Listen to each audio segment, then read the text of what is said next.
Assalamualaikum warahmatullahi wabarakatuh. Perkenalkan, nama saya Siti Fatimah, NIM 2021 MM23773. Saya kelas 17D. Saya adalah salah satu mahasiswi dari program studi Magister Manajemen Stinobel Indonesia. Pada kesempatan ini, saya akan mencoba memaparkan tentang perilaku organisasi, di mana ini adalah salah satu tugas mata kuliah perilaku organisasi yang diampu oleh Bapak dosen Dr. Laode Amijaya Kamaluddin M.ADM KP. Adapun yang terkait dengan perilaku organisasi yang saya akan paparkan pada kesempatan ini adalah yang pertama, yaitu apa itu pengertian perilaku organisasi. Yang kedua, konsep yang berkaitan dengan perilaku organisasi. Yang ketiga, manfaat perilaku organisasi. Yang keempat, elemen-elemen perilaku organisasi. Dan yang kelima adalah kontribusi bidang ilmu terhadap perilaku organisasi. Pengertian perilaku organisasi. Perilaku organisasi adalah studi mengenai perilaku manusia dalam pengaturan organisasi antarmuka antara perilaku manusia dan organisasi itu sendiri.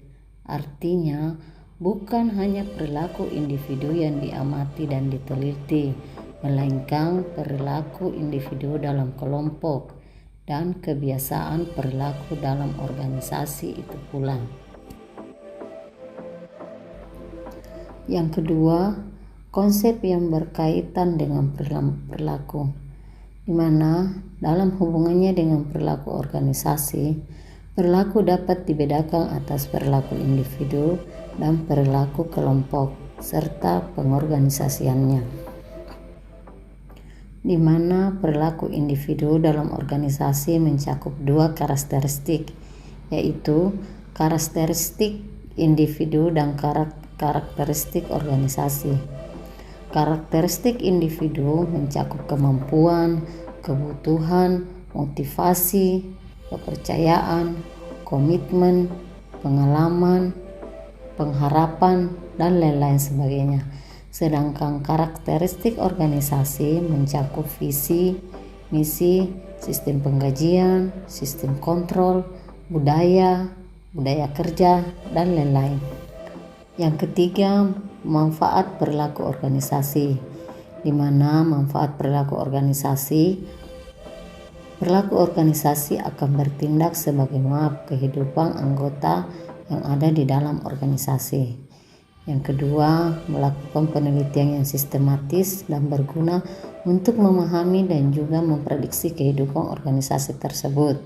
Selanjutnya, membantu setiap individu dalam memahami perilaku mereka sendiri dan juga orang lain yang berada di dalam organisasi, sehingga bisa meningkatkan hubungan interpersonal antara setiap individu yang berada di dalam organisasi tersebut.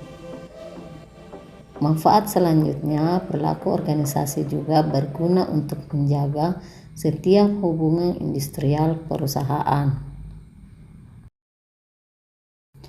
Manfaat perilaku organisasi juga sebagai analisa perilaku organisasi juga akan sangat membantu mencegah adanya masalah dalam organisasi.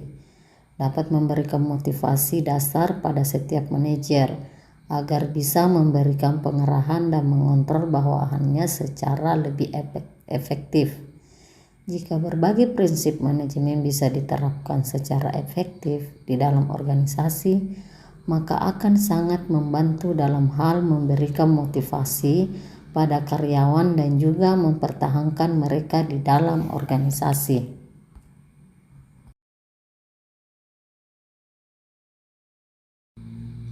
Yang keempat, yaitu elemen-elemen perilaku organisasi, di mana elemen-elemen perilaku organisasi terdapat beberapa hal, di antaranya adalah manusia.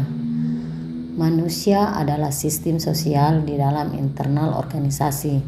Mereka terdiri dari individu ataupun kelompok tertentu. Kelompok manusia ini sifatnya dinamis, artinya mudah dibentuk, berubah, dan juga bubar. Manusia yang membuat kelompok ini lalu akan mencoba berbagai cara agar bisa mencapai tujuan dan sasaran yang sudah dibuatnya. Elemen perilaku yang selanjutnya yaitu struktur, di mana struktur adalah hubungan pada setiap organisasi yang terdapat di dalam suatu organisasi. Struktur ini mengarah pada pembagian kerja, sehingga setiap orang bisa melakukan tugas atau pekerjaannya agar bisa mencapai tujuan organisasi. Seluruhnya akan saling berkaitan agar bisa mencapai tujuan secara lebih terkoordinasi. Elemen selanjutnya yaitu teknologi, di mana teknologi mampu menanamkan kondisi fisik dan juga ekonomi di mana orang bekerja. Teknologi akan membawa efektivitas dan juga memberikan batasan setiap orang dengan berbagai caranya. Elemen selanjutnya yaitu sistem sosial. Sistem sosial ini menyediakan lingkungan eksternal tempat organisasi bergerak. Sistem sosial ini akan memberikan pengaruh pada sikap orang, kondisi kerja, dan yang paling penting adalah mampu memberikan persaingan untuk sumber daya dan juga kekuasaan. Yang kelima atau yang terakhir adalah kontribusi bidang ilmu terhadap perilaku organisasi. Bidang ilmu yang pertama yaitu psikologi. Kontribusinya pada perilaku organisasi adalah dalam hal motivasi, pembelajaran, kepribadian, persepsi, efektivitas kepemimpinan, pelatihan, pengambilan keputusan individu, kepuasan kerja, penilaian kinerja, pengukuran sikap, desain kerja, seleksi karyawan, dan juga rasa stres karyawan. Yang selanjutnya psikologi sosial. Kontribusi studi ini dalam bidang perilaku organisasi adalah perubahan sikap, perubahan perilaku, proses kelompok, dan pengambilan keputusan kelompok. Bidang ilmu yang selanjutnya yaitu sosiologi. Sumbangsinya dalam perilaku organisasi adalah tim-tim kerja, dinamika kelompok, perilaku antar kelompok, konflik, perubahan organisasi, dan teori organisasi formal, serta budaya organisasi. Yang selanjutnya antropologi. Bidang ilmu antropologi adalah suatu studi terkait masyarakat, terutama terkait manusia dan juga kegiatannya.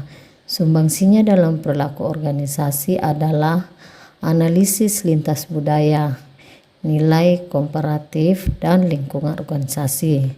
Dan yang terakhir dalam hal ini adalah ilmu politik, di mana sumbangsinya yang sangat kuat dalam perilaku organisasi adalah tentang politik intraorganisasional, konflik, dan juga kekuasaan. Demikian yang bisa saya paparkan terkait perilaku organisasi. Mudah-mudahan bisa memberikan manfaat bagi diri saya sendiri dan bagi orang lain.